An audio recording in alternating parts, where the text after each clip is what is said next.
Oi, viajante da vida! Você acha que o nosso mundo está muito triste, sombrio, desconsolado? Acha que está faltando o Consolador mesmo prometido por Jesus? Pois bem, na nossa próxima viagem nós vamos perceber que há 162 anos, esse Consolador já se fez presente na Terra. É o Livro dos Espíritos, que traz a doutrina codificada por Allan Kardec e as mensagens dos benfeitores espirituais.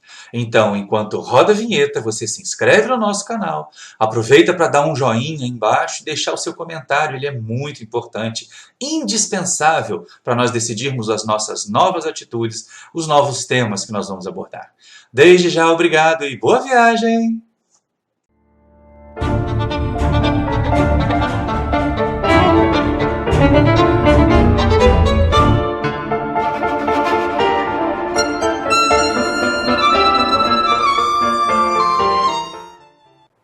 Queridos irmãos, queridas irmãs da família espírita, bom dia. Já deu para perceber que eu não vou precisar do microfone. Mas é uma grata satisfação voltar a essa casa depois de vários anos.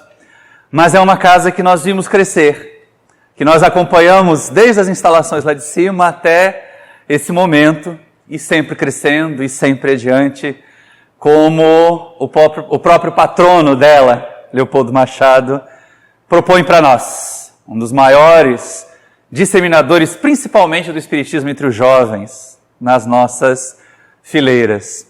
E é importante nós aproveitarmos esse momento e recordar que nós estamos aqui reunidos exatamente em função do planejamento de Jesus.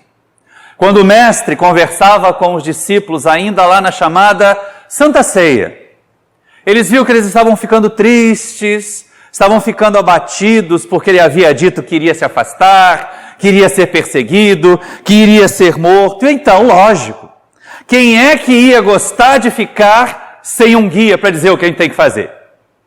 E aí Jesus vira para eles assim: se me amardes, guardai os meus mandamentos, e eu rogarei ao Pai, e ele vos enviará um outro Consolador.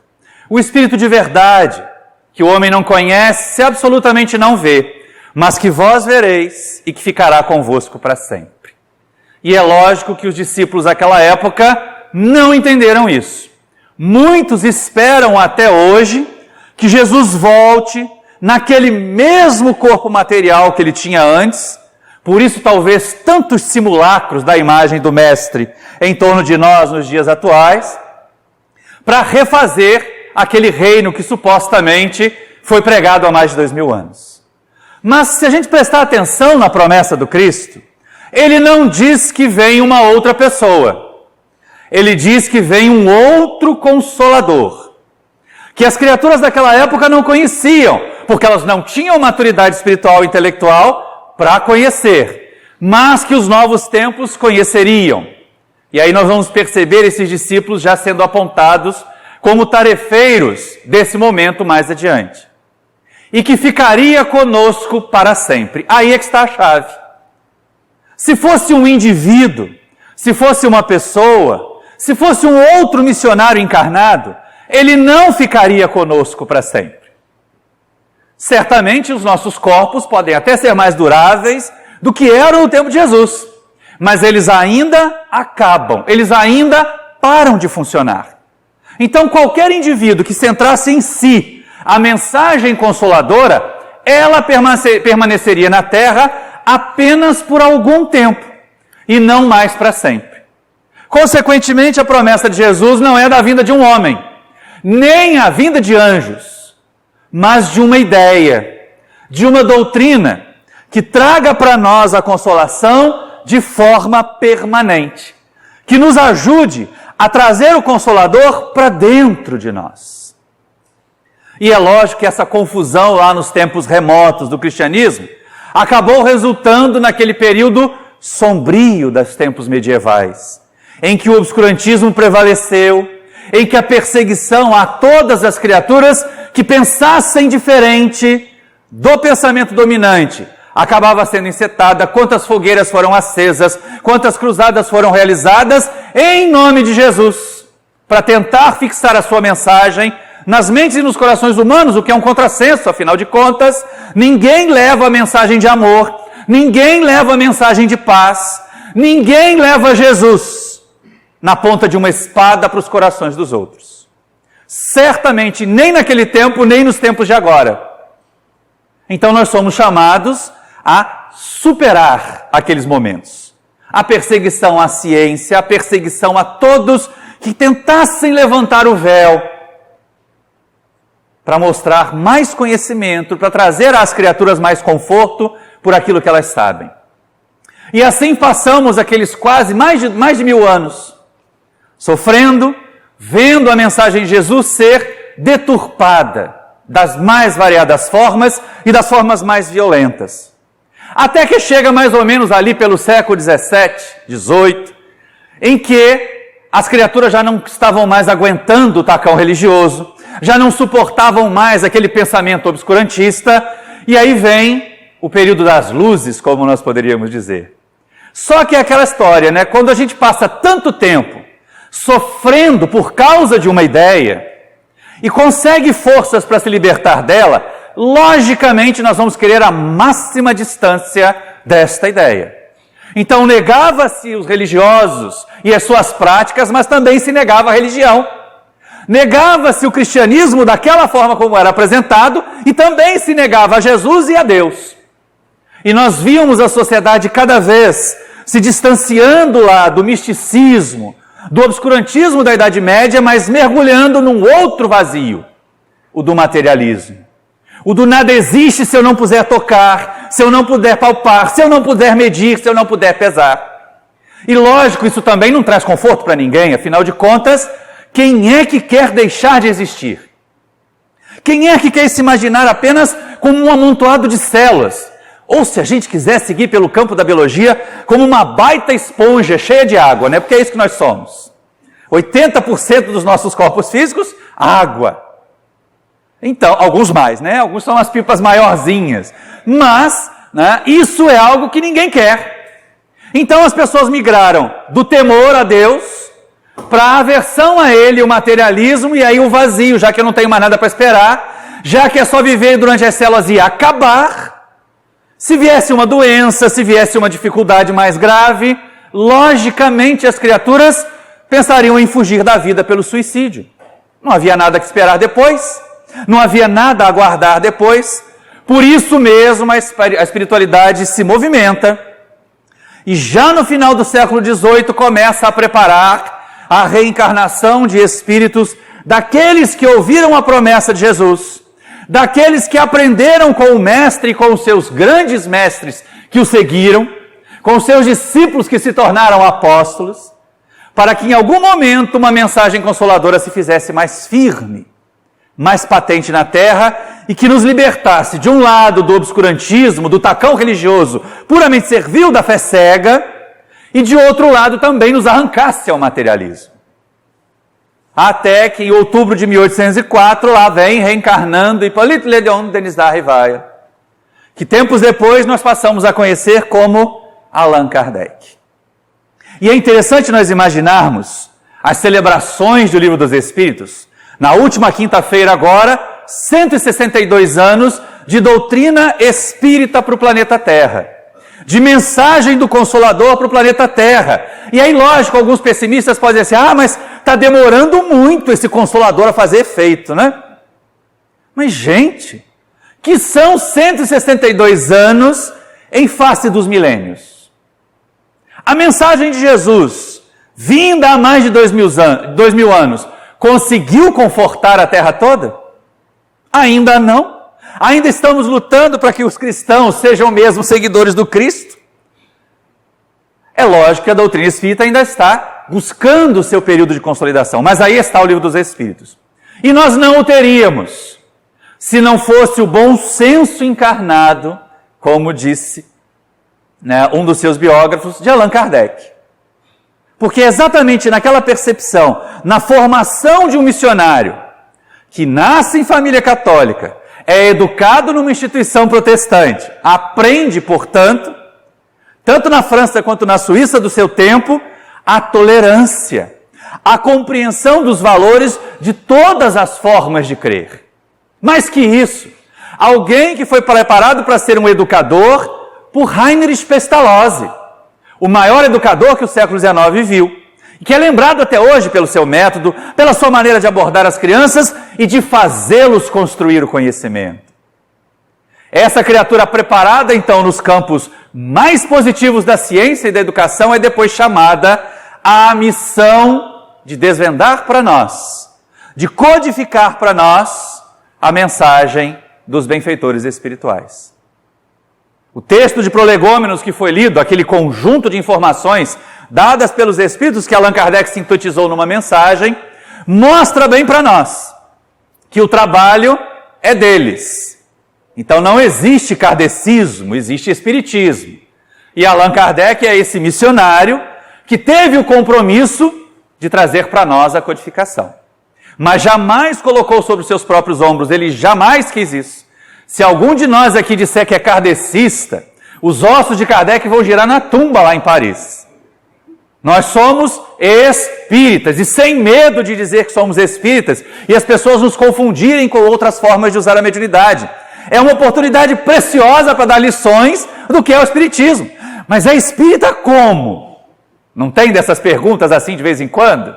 Pois é a chance perfeita. Olha, espiritismo, doutrina codificada por Allan Kardec, que reúne os ensinamentos dos espíritos. Vamos dar lições de espiritismo quando nós formos questionados. E não aquela história assim, não, eu sou cristão, eu sou espiritualista, aquelas fugas que as pessoas fazem para poder não enfrentar o olhar de reproche, o olhar de desconfiança dos demais elementos da sociedade que não compartilham a mesma maneira de pensar que nós. Logicamente, nós somos chamados, então, a atender, a nos espelhar no exemplo de Allan Kardec, mas não a tê-lo como nosso guru, que jamais ele o foi. A mensagem é dos espíritos, a doutrina é dos espíritos, e cabe a nós espíritas nos adequarmos a ela, nos ajustarmos a ela. Então, após um longo período de formação do missionário, com reveses, com falência, com amargas experiências que o tornaram um ser humano mais brando, mais empático com o sofrimento da sua sociedade, Allan Kardec é convidado pelos benfeitores espirituais a tomar parte nessa tarefa imensa de revelar o mundo espiritual, não mais como além, não mais como algo que é um céu de delícias ou um inferno de tormentos, mas uma oportunidade de nós migrarmos daqui para lá, de lá para cá, até alcançarmos a nossa evolução máxima. E foi nesse trabalho, com base nessa proposta dos amigos espirituais, que no dia 18 de abril de 1857, vem à luz a primeira edição de O Livro dos Espíritos, à época só com 500 perguntas. E que se esgota rapidamente. E aí a gente pensa assim, mas por que será, né? Primeiro que não tinha internet naquela época, as pessoas não ficam lá vendo vídeo de 10 segundos, ou memes no Facebook ou no YouTube. As pessoas se instruíam com livros. É um negócio interessante esse negócio de livro, né? Traz informação à beça, só que demora. Tem que ler página por página para poder assimilar. É diferente dessas informações superficiais, das casquinhas que os meios digitais têm trazido e que as pessoas acham que é conhecimento de verdade, é conhecimento de fato. Por isso o trabalho grande também de alguns companheiros para chegar a esse meio virtual e torná-lo uma fonte de conteúdo que seja considerável, que seja respeitável. E aí cabe a nós espíritas, cabe a nós cidadãos fazermos a distinção. E não ficarmos assim, mas a palestra dura 1 hora, eu vou ver esse vídeo não. Vou ver o outrozinho lá que é um meme de 2 minutos. É engraçado, é uma charge. Tudo cabe, mas a gente tem que saber, como Paulo de Tarso sugeriu, observar tudo, reter o bem. Nessa questão eu achei interessante, porque assim, se esgota em menos de 1 mês. É claro que a tiragem também não deve ter sido muito grande, mas as criaturas estavam ávidas naquela época de mais conhecimento. As criaturas estavam sedentas de algo mais do que apenas matéria de um lado e fé cega do outro. Por isso o Livro dos Espíritos fez tanto sucesso. Já a partir da sua 2ª edição, ele vem com a sua formatação atual, que em algumas traduções tem 1018, outras tem 1019 questões. mas dividido em 4 partes. Ou é um livro com 4 partes, ou é um compêndio com 4 livros, depende de como a gente quiser tratar. O mais importante é que é para nós a grande base da nossa doutrina. Espírita que não estuda o livro dos Espíritos constantemente, não tem nem como se chamar de espírita de verdade. Porque desconhece muito e compreende pouco daquilo que nós abraçamos como doutrina. Talvez por isso, tantas esquisitices ainda aconteçam no nosso movimento.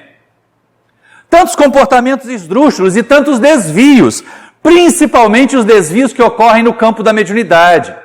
Porque as pessoas tendem a associar tudo que é mediunidade com o espiritismo. Não é isso. Em espiritismo também utilizamos a mediunidade como ferramenta. Mas não são todas as manifestações espirituais que correspondem à prática da mediunidade segundo a doutrina espírita. E para isso nós fomos convidados a estudar, a partir do Livro dos Espíritos, a compreender o mundo espiritual, a entender o que se espera de nós, como tarefeiros da transformação do mundo que aí está, como instrumentos do Consolador prometido por Jesus. E aí nós entendemos, é uma doutrina que, quando assimilada por nós, nos fará ser consoladores de nós mesmos, em primeiro lugar, porque é o único espírito que nós temos autoridade para mudar, somos nós. Os outros nós só podemos buscar dar exemplos, estimular ao crescimento, mas a decisão de crescer, a decisão de evoluir, a decisão de se confortar tem que ser exclusivamente individual. E é interessante nós observarmos porque a didática, a pedagogia de Allan Kardec é inigualável. A grande dúvida naquela época do século XIX, em meados do século XIX, em que a ciência despontava, em que os avanços da tecnologia eram imensos. E olha que a gente acha imenso, eles achavam imenso, a gente hoje deve achar primitivo. Mas ver um trem se movimentando por causa de carvão colocado numa caldeira era imensa tecnologia para alguém que só andava a cavalo. Assim como alguém da década de 70 deve achar estranhíssimo, só coisa de filme de ficção científica, você se comunicar com uma pessoa olhando para uma tela e ela olhando para você na tela do outro lado. E nós temos isso hoje, e era ficção científica na década de 60. Mas aí estamos nós. Mas é a velha questão. Ciência pela ciência pura e simplesmente não deve levar as criaturas a se tornarem melhores, a menos que a ciência e o conhecimento sejam colocados a serviço do bem. Essa é a questão. A ciência e o conhecimento são neutros. O uso que nós fazemos dele é que determina, então, a nossa elevação espiritual. E aí Allan Kardec começa com a parte primeira do Livro dos Espíritos. Talvez a mais árida de entender para o leigo. Talvez a mais difícil de compreender para as criaturas que estão na nossa sociedade hoje e ainda têm dificuldade até com a sua própria formação escolar. Mas que na época de Allan Kardec só havia 2 grupos. Os que eram ricos e letrados e os que eram pobres e analfabetos. Então ele escreveu para quem sabia ler. Ele escreveu para quem tinha um nível de cultura mais elevado. Está aí, então, a primeira parte do Livro dos Espíritos, lá trazendo para nós as ideias a respeito da criação, dos princípios, da origem das coisas, os atributos da divindade. Mas olha só como é uma questão interessante. É ciência, sim, tanto que esta primeira parte do Livro dos Espíritos, depois Allan Kardec desdobra no último livro da codificação, no último do Pentateuco, que é o livro A Gênese. Mas é conhecimento profundo, ali nós vamos aprender a respeito de fluidos. Falamos que logo depois da palestra haverá o passe. Pois bem, embora Allan Kardec não tenha usado no Livro dos Espíritos o termo passe, vai lá ler o comentário da questão 170 do Livro dos Espíritos, em que o fluido vital pode se esgotar no indivíduo, mas pode ser transmitido de um indivíduo ao outro. Aí nós temos 2 possibilidades de transmissão do fluido vital. Ou pela alimentação dos despojos materiais dos indivíduos, ou por influenciação, por magnetização. Porque nós vamos lembrar que o professor Rivaio não começou a estudar direto os fenômenos espíritas. Ele passou primeiro pelos estudos do magnetismo, de Franz Anton Mesmer. A partir de Mesmer é que o professor Rivaio percebeu o seguinte: olha, tem formas de energia que se transmitem sem condutores. Lembrar que o século XIX era a florescência da eletricidade, cabos, condutores, para tudo. E de repente ele começa a perceber que o magnetismo era uma forma de transmitir energia sem contato físico. E aí ele está então para nós a diretriz espírita do que é o passe. Uma transfusão de fluido vital de um indivíduo que o tem em abundância para outro espírito, ou indivíduo que o tem de menos, ou que está carecente dele. O que nos leva a considerar uma questão muito interessante. Só vai fazer efeito, só vai ser transmitido se nós realmente estivermos carecendo dele. Aquela ideia de eu fui ao centro, eu tenho que tomar passe, porque é para tomar passe que eu vou ao centro, está errado. Nós vamos ao centro para assimilar conhecimento e garantir que o Consolador esteja em nós.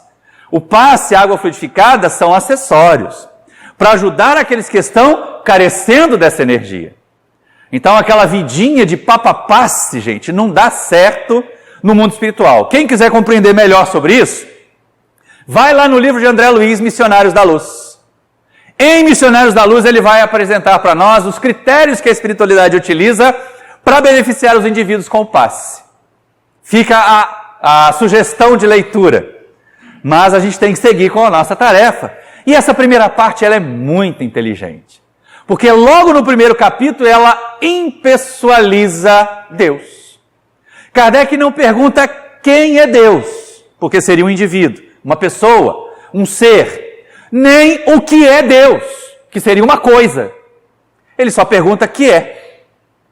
E os Espíritos respondem: a causa primeira de todas as coisas, a inteligência suprema.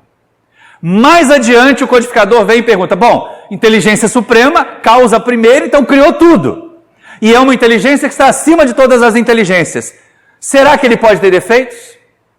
Porque na sociedade em que Kardec estava, como na nossa atual, aqueles que se dizem representantes de Deus, gente, como arrumam defeito para a divindade, né?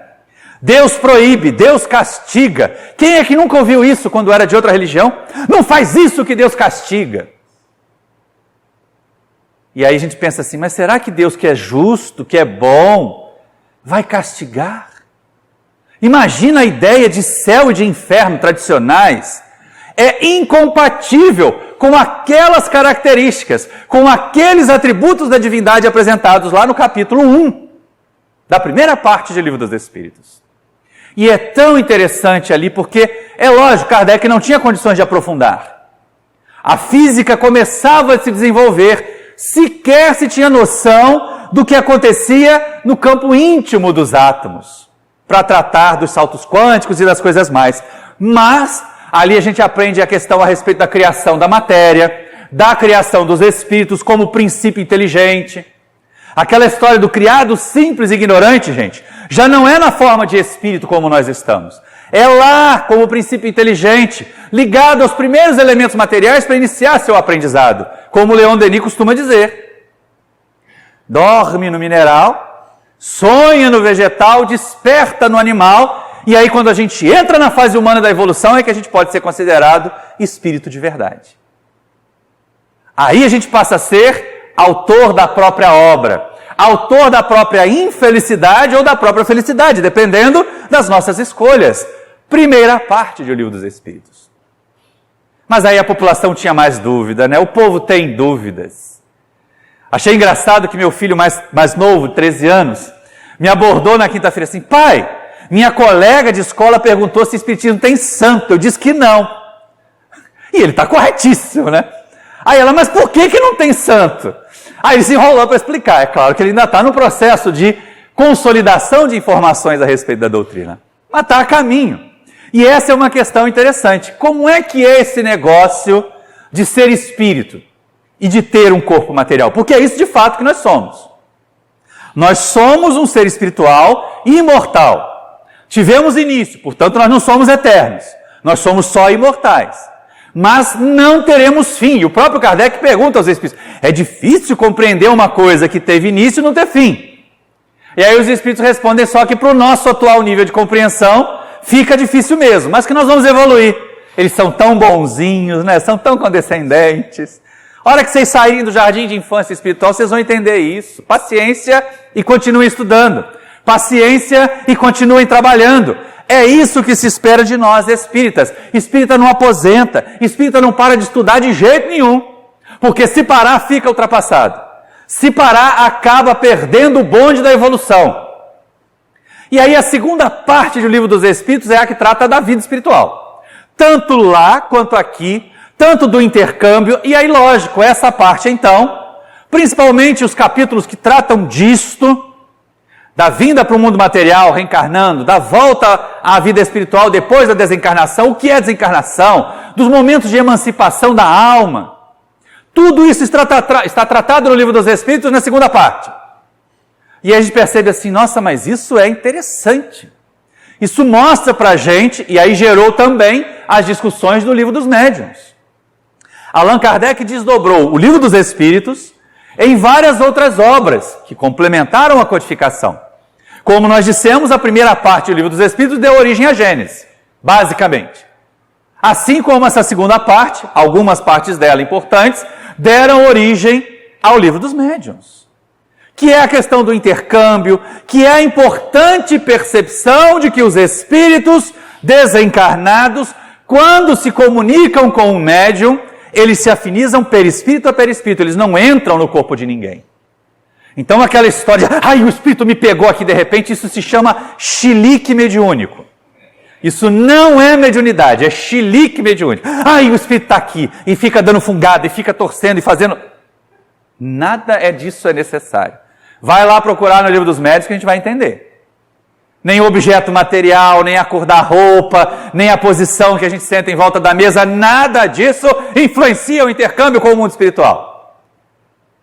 E aí a gente começa a perceber assim, eu vou lá para o centro da paz, mas eu fui com um brinco, com um bracelete, tem que desfazer a árvore de Natal toda para poder dar paz. Depois monta a árvore de Natal toda outra vez. Não é isso aí que vai fazer a diferença. É claro que se os braceletes parecerem um chocalho de cobra, é bom tirar, porque senão desconcentra as pessoas durante o passe. Mas, também se tiver um anelzinho com ponta aguda, pode machucar o coitadinho, ou como eu vi uma vez, na primeira casa espírita que eu frequentei, a companheira ainda movimentava as mãos para dar passe, e ela passando a mão assim, ela achou que o cabelo da dona nunca acabava, agarrou o anel na peruca. Então é um negócio complicado. É algo que a gente tem que aprender a fazer segundo a doutrina espírita, e não segundo os achismos. Segundo me disseram que é assim, me disseram que é assado, vai lá, vai estudar, vai perceber o que a codificação tem a nos dizer a respeito das práticas mediúnicas. E a segunda parte mostra para nós como, aí vem Paulo de Tarso, olha, mais de 2000 anos, né? Estamos cercados por uma grande nuvem de testemunhas. Verdade. O que não tira a nossa privacidade. Ninguém tem que ficar com medo de tomar banho, porque tem espírito no banheiro, né? Vai ter cuidado de ter os bons pensamentos suficientes para garantir a nossa privacidade. E aí eu vou remeter todo mundo de volta ao livro Missionários da Luz de André Luiz. No caso da reencarnação de Segismundo. Porque ali nós vamos perceber uma informação importantíssima.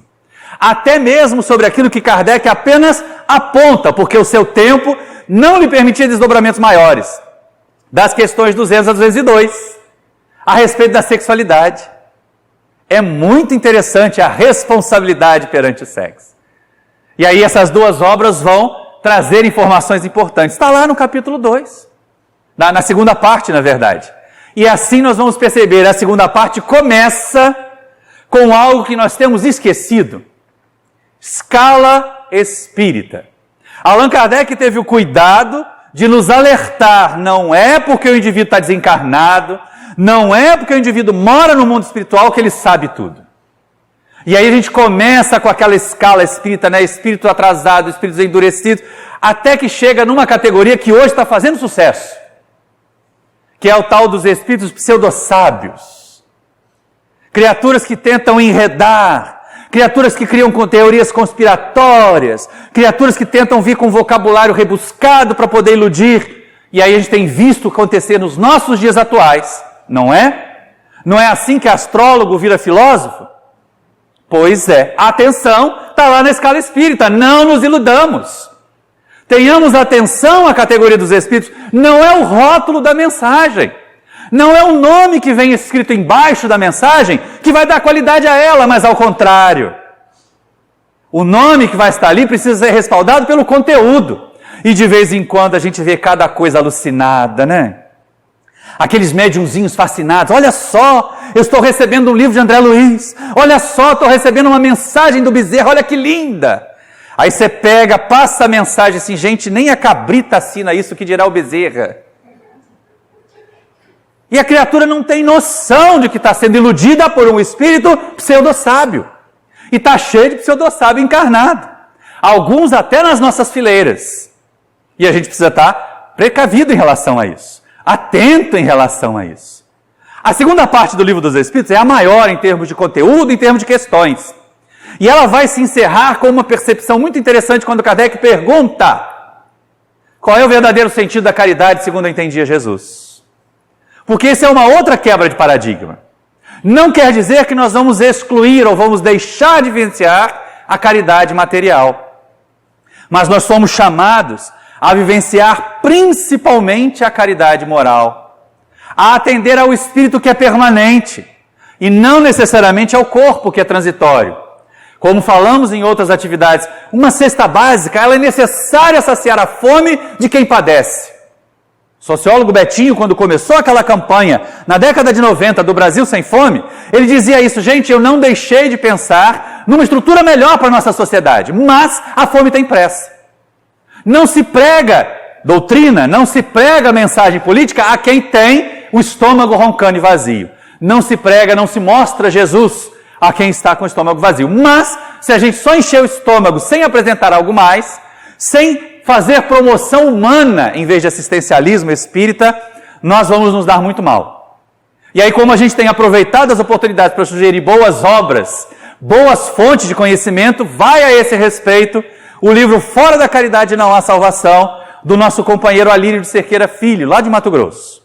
Ele é da Federativa do Estado do Mato Grosso, e esse livro é uma reflexão para os trabalhadores do movimento espírita, sobre o que é a prática da caridade, sobre o que é essa história de salvação, porque muitos de nós ainda achamos, e está lá no Livro dos Espíritos também, que a salvação é fugir do umbral, né? Era só fugir do inferno no passado, agora é fugir do umbral. Então, eu vou lá dar 300 cestas básicas, vou anotar tudinho, depois eu negocio com o ministro Clarence uma casa com piscina em nosso lar.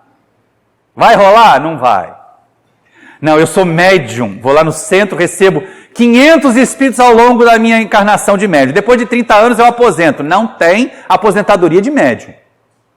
A única coisa que a espiritualidade faz, quando o médium resolve que não dá mais, eles chamam o médium para trabalhar do lado de lá. Então eles desencarnam a gente para a gente ficar trabalhando do lado de lá. Alguém se candidata?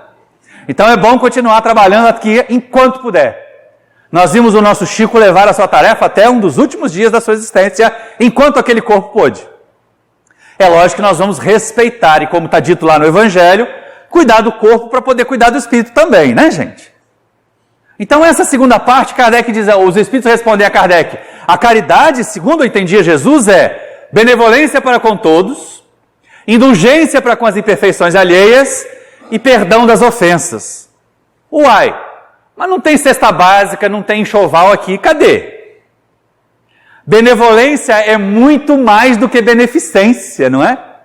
A beneficência nos leva a dar cesta básica e enxoval só. A benevolência nos levará a dar a cesta básica, o enxoval, o curso de treinamento, o curso de artesanato, para que o carente da cesta básica não precise mais dela. Indulgência para com as imperfeições alheias não quer dizer dar de ombro assim: não é comigo, não sou eu que estou passando.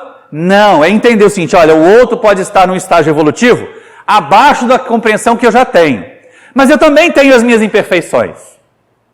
E perdão das ofensas, né, gente? Ô dificuldade, 2000 anos e a gente ainda não aprendeu a perdoar. É claro que o perdão no nível de Jesus, a gente ainda está longe de conseguir, não é? É perdão de espírito puro. Aquele perdão lá do alto da cruz: Pai, tenha piedade, eles não sabem o que fazem, né? É perdão de espírito que chegou à condição de espírito puro. A gente já consegue perdoar não retribuindo o mal com o mal. A gente já consegue perdoar não falando mal de quem nos fez mal. A gente já consegue perdoar quando reconhece: bom, aquela criatura foi muito nociva para mim, mas ela tem qualidades na relação com os outros. ela pode ser útil para os outros, ela está crescendo. Desde o tempo em que ela fez o mal para mim até agora, ela mudou e eu mudei também. Isso já é o perdão que a terra comporta. O perdão que nós já sabemos ou podemos aplicar nesse instante em que o conhecimento da doutrina espírita nos enriquece. E é lógico, né? São quase 600 perguntas, se não me falha a memória, nessa segunda parte. E aí Kardec vai para a terceira parte, que é o que trata das leis morais. Começa na lei de adoração, que é uma revisão da nossa relação com a divindade, em que nós paramos de fazer barganha com Deus, em que nós paramos de mercadejar, eu faço isso para ver se Deus me dá aquilo, e entende que pela oração nós nos aproximamos dele, pela adoração, mas o ato de adorar não é pura e simplesmente ficar gritando a grandeza de Deus, do Deus nosso que nós abraçamos, porque as criaturas estão criando um Deus à imagem dos homens. Em vez de perceber que Deus nos fez a sua imagem, não a forma física, mas a sua imagem em termos de atributos, a sua imagem em termos de capacidade de alcançar um nível de Jesus e além de Jesus. Porque nós aprendemos que os benfeitores espirituais, os guias de determinado globo, estão de acordo com a evolução dos espíritos ali encarnados. Portanto, mundos muito mais elevados que a Terra devem ter guias espirituais, governadores espirituais, até num nível superior a Jesus. Não é de se espantar que isso aconteça. Apenas estamos sendo coerentes com o que os espíritos informaram. Nesse sentido, essa terceira parte vai desvendar para nós, então, não apenas a relação da criatura com o seu Criador, mas também da criatura com as outras criaturas. E aí aparece lei do trabalho, lei de sociedade, não aparece? A nossa relação com o ambiente, lei de destruição, lei de reprodução. Estão lá. A gente hoje tem a preocupação com a ecologia, a preocupação com o aquecimento global, mas gente, o Livro dos Espíritos já tem preocupações ecológicas há 162 anos. Quando Kardec, na lei de destruição, trata da destruição necessária e da destruição abusiva, que mais é isso senão o cuidado com o ambiente em que nós estamos? O uso dos recursos de forma racional para que nós possamos sustentar a nossa vida no planeta. Tudo isso está configurado no Livro dos Espíritos. Preocupação com o ambiente não é novidade, não é de agora. O Livro dos Espíritos já a contempla. E assim o codificador vai desdobrando aquelas relações que foram apresentadas por Moisés no Decálogo, nestes capítulos do Livro dos Espíritos. E é interessantíssimo perceber. Alguns capítulos são curtinhos, como o da Lei de Sociedade. Outros são maiores um pouquinho, como o da Lei do Trabalho. E aí é importante a gente lembrar, lá no capítulo da Lei do Trabalho, aparece que o repouso é uma consequência natural do trabalho. O que não significa, então, que a gente tenha que trabalhar até o corpo morrer, né? Cuidado, tenhamos muita cautela em relação a isso, porque daqui a pouco a gente recebe a notícia que a aposentadoria saiu numa reunião mediúnica. Essa é uma questão que a gente precisa levar em conta. Nós estamos inseridos na sociedade. Nós não somos aquelas criaturas que estão isoladas. Centro espírita não é mosteiro, em que nós vamos buscar só cuidar do espírito que nós somos. Nós vamos aprender aqui os instrumentos de transformar a sociedade lá fora, sem que isso signifique ativismo partidário. É de aterrar o que aconteceu no final do ano passado com o nosso movimento e com a nossa sociedade. Gente, nós temos o dever, o compromisso de mudar a nós mesmos. E a partir da mudança de nós mesmos, contribuir para a mudança do nosso mundo. Assumir bandeiras de um lado ou do outro é simplesmente negligenciar esse compromisso. Então sejamos atentos e voltemos a Paulo de Tarso. Observar tudo, acolher o que for bom. A hora que deixar de ser bom, a gente deixa de acolher. A hora que eu perceber que não está funcionando, eu vou reclamar. Porque é isso que o espírita precisa fazer na sociedade. Vai estudar a lei da sociedade na terceira parte do Livro dos Espíritos e nós vamos perceber isso com clareza. Nós não somos revolucionários, mas nós somos reformadores deste mundo. Nós estamos com um compromisso de reformar a nós mesmos para mudar o mundo em que nós vivemos. E como é vasto. E eu dizia, capítulos curtinhos. Só no capítulo 11 é que Kardec resolveu fazer um negócio que confunde muita gente. Ele diz que o capítulo é o capítulo da lei de justiça, amor e caridade. Poxa, será que faltou papel? Será que a editora proibiu Kardec de botar mais texto? Se tivesse proibido, não é? Ele não teria feito a quarta parte. Mas a lei de justiça, amor e caridade, elas não são 3 conceitos separados. Justiça, amor e caridade são um conceito único. Não dá para fazer caridade se não tiver amor. Vira assistencialismo. Não dá para fazer justiça se não tiver amor. É vingança. Não dá para fazer caridade se a gente não tiver justiça, senão vira clientelismo. Eu vou fazer caridade só para os que pensam que nem eu. Eu vou fazer caridade só para os meus irmãos de crença, para os meus irmãos de raça e assim por diante. E a proposta dos Espíritos é a lei de justiça, amor e caridade em plenitude. Para que nós possamos mesmo ser esses transformadores de mundo que se espera que nós sejamos. Essa é a grande questão que é colocada para nós. E aí vale de novo a sugestão, mergulhemos o nosso pensamento na parte 3 do Livro dos Espíritos, que deu origem ao livro O Evangelho segundo o Espiritismo. E a parte 4, que trata das esperanças e consolações, tem 2 capítulos apenas. Mas é outra parte que, junto com a terceira, nos envolve e nos chama a atuar na sociedade. Primeiro, Allan Kardec vai cuidar, ou vai tratar, das penas e gozos terrenos. Vai nos ajudar a entender. Aí a gente começa a perceber assim, mas isso é consolador, não é? Essa parte deu origem ao livro O Céu e o Inferno. E ela é extremamente confortadora. Porque vem as explicações dos nossos penares atuais. Vem os porquês das nossas situações. Mas não naquela situação então é assim mesmo, né? Eu tenho que aguentar. Quanta gente interpreta errado. E diz assim, não, você tem que sofrer para evoluir, pelo amor de Deus. Qual é mesmo o epíteto dado à nossa doutrina? Ela é o consolador prometido. Quem consola alguém dizendo que esse alguém tem que sofrer?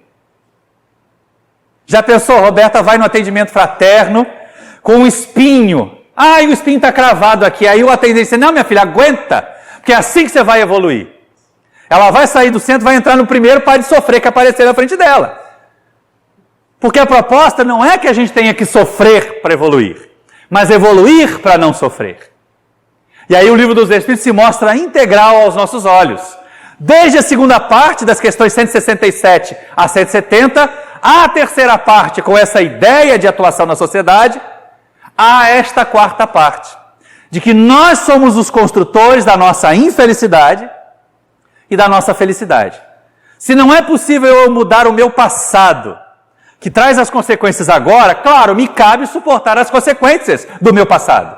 Mas eu tenho todas as condições de mudar o meu futuro. Eu posso fazer um futuro diferente, seguindo por caminhos diferentes. O grande problema é que as pessoas querem o quê? Eu quero chegar lá. Eu quero ir para uma colônia espiritual superior. E aí continua vítima da 913. Continua vítima, ainda lá na terceira parte, né? Do egoísmo, a chaga radical, o mal causador de todos os outros males da nossa sociedade. E aí vai para a colônia superior, vai nada. Alguns, o Armando Falcone costuma brincar, estão indo para o 2 Brau, porque o 1 Brau já está lotado. Né? De brincadeirinha, porque essas não são lugares, né, gente? Não vamos transcrever o céu das outras religiões para a colônia Nosso Lar, até porque o Nosso Lar é bem chinfrim comparado com outras colônias mais elevadas. Nem vamos transcrever o inferno para Umbral. Umbral não é um lugar. E tem coisa muito melhor que Nosso Lar para a gente esperar. O pessoal fica lá animado, eu quero ir para Nosso Lar, eu quero ir para Nosso Lar. Gente, peraí. Nosso povo lá de Minas não vai para Nosso Lar. Por quê? Porque a colônia deles é outra. Nosso Lar é aqui a região de Niterói. Aliás, eles devem estar até mudando para cima da Baía de Guanabara para ficar mais afastado das vibrações do povo, né? Porque como está andando difícil esse Rio de Janeiro nosso. Mas, então voltando lá à questão da quarta parte, que começa por volta da questão 920, nós vamos ver Allan Kardec trabalhando primeiro essa situação nossa, o presente. E a gente constata que o presente tem a ver com o nosso passado. E ali aparece uma coisa importante, a chamada dinâmica da regeneração. Se nós quisermos superar o eu velho, se nós quisermos vencer a situação difícil em que nós estamos, a inferioridade em que nós estamos, o primeiro passo é o arrependimento, mas não culpa. Arrependimento e culpa são coisas muito diferentes. A criatura que se arrepende coloca em prática aquilo que a gente tinha num sambinha da década de 70, né? Levanta, sacode a poeira e dá a volta por cima. O culpado deita e se diz, ai, mas eu sou muito atrasado. Ai, mas eu sou um espírito muito inferior mesmo, né? Está chamando para quem para conviver com ele? Os benfeitores espirituais? Já pensou, vai vir o Emanuel para dar conselho para uma criatura dessas? Não vem, né? Nem seu Manuel da padaria não vem. Que dirá o Emanuel, guia do Chico Xavier? Então é importante nós termos essa noção. Depois, na dinâmica da regeneração, aparece a proposta de expiação e de reparação. Com uma percepção muito interessante que Allan Kardec colocou no livro Céu e Inferno, que é a parte da codificação que teve origem na quarta parte do Livro dos Espíritos. Nós vamos perceber que se a reparação vem antes da expiação, a expiação fica mais leve. Mas se a gente é preguiçoso, se a gente não se esforça para reparar o erro que cometeu, a expiação vem para nos despertar. Aí ela vem com toda a sua carga de inferioridade e de dor. Mas se a gente já começar a fazer o bem agora, se a gente já começar a reparar as faltas a partir desse momento, meus amigos, a gente vai ter que expiar o passado. Vai, não tem como fugir disso. Nós somos autores de nós mesmos, mas vai vir atenuada, vai vir mais levinha. Quando chega na questão 932, ainda neste capítulo, Kardec pergunta assim, puxa vida, mas olha para a Terra, os maus parecem sempre levar vantagem. Esse é um dos motivos que a gente deveria parar de ver novela, né? Porque por 200 capítulos o mal prevalece, o mal ganha. Aí no último capítulo o mocinho sai vitorioso. Ah, não é assim. Perda de tempo danada essa, né? Então essa é uma questão interessante. Aí Kardec pergunta, mas será que algum dia o mal deixará de prevalecer na Terra? Ou por que os maus prevalecem na Terra? Aí os Espíritos respondem assim, porque os bons são tímidos. E aí enleia-se, tímidos, omissos. O mal é ardiloso, o mal é barulhento, o bem é silencioso, é calado e se omite. Quando os bons quiserem, prevalecerão. E aí a gente vai colocar assim, quando quiserem, significa agirem. Porque não basta só querer. Tem que querer e tem que agir para realizar. A doutrina espírita não é a doutrina de desejos. Ninguém vai tomar um passe e pedir um emprego para a espiritualidade. Vai botar o currículo numa sacolinha e vai sair batendo de porta em porta. É isso que os Espíritos vão nos ensinar. E como nós não temos mais muito tempo a avançar, fica a sugestão. Quando a gente chega no segundo capítulo, que é o último, das penas e gozos futuros, aí a gente começa a se perceber como um ser imortal de verdade. Aquilo que eu não fiz agora, eu vou poder continuar crescendo, avançando, mas, terceira vez que eu vou citar o livro Missionários da Luz, aproveitemos a reencarnação presente, porque quem vai estudar Missionários da Luz de André Luiz, vai perceber que reencarnação não é como você entrar num closet e pegar uma roupa nova e sair todo vestido de reencarnado. Não acontece. Dá um trabalhão danado reencarnar, gente. Tem uma fila enorme de gente querendo reencarnar. Tem gente prometendo mais no mundo espiritual do que político em época de campanha. Só para poder ganhar um corpo aqui. E nem é dos mais bonitinhos não, viu? Nem é dos mais perfeitinhos não, mas é só para poder largar aquela condição de estado de sofrimento e ter a permissão de acompanhar o nosso planeta na sua nova fase que se desvendará daqui a alguns séculos. Sejamos sábios, sejamos inteligentes.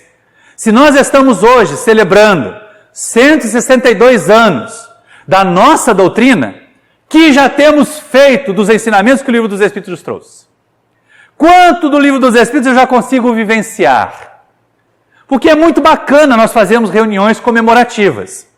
É muito bacana nós homenagearmos Allan Kardec, o codificador da doutrina, um trabalhador incansável, tão incansável que lá no Céu e Inferno tem algumas mensagens dos Espíritos pedindo para ele acalmar um pouquinho, para ele ir mais devagar, porque ele estava indo tão acelerado que estava comprometendo a saúde do corpo, podia interromper a tarefa antes. Até o codificador levou o puxão de orelha dos Espíritos, tá vendo? E aí nós ficamos chamados a fazer essa transformação, a agir. que tenho feito então em relação à doutrina? Tenho sido fiel à doutrina ou tenho sido buscado o centro espírita só para me beneficiar? Eu vou no centro só no dia de palestra e passe, eu já me coloco para estudar no estudo sistematizado, para ampliar os conhecimentos.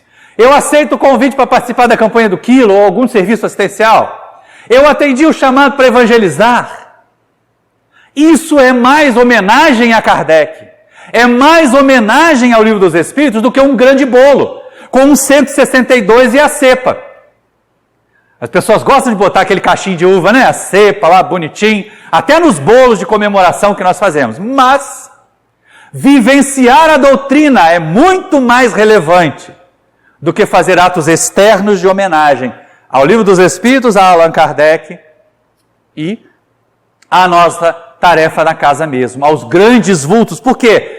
Um Leopoldo Machado já realizou a sua tarefa. Dizer que nós estamos na casa que leva o seu nome traz para nós apenas o compromisso de imitá-lo. Mas não esperemos que ele faça por nós a evolução. Caberá a cada um de nós fazer a sua própria evolução, assim como coube a Kardec. Sim, nós vamos sempre lembrar dele com carinho. E nós encerramos a nossa tarefa com esse momento de homenagem, mas é uma homenagem que é um pedido. Vamos vivenciar a doutrina. Vamos estudar a codificação espírita que não conhece as 5 obras da codificação. Vamos lá, Livro dos Espíritos, 1857. Livro dos Médiuns, 1861.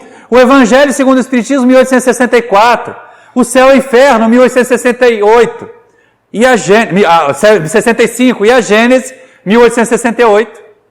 Poxa, gente, são 5 livros só. Se a gente quiser uma dica da tia Ivone Pereira, ela somou as páginas desses livros todos, na década de 70, e dividiu por 365, deu 6 páginas. Se nós estudarmos 6 páginas da codificação por dia, nós vamos estudar a codificação inteira em um ano.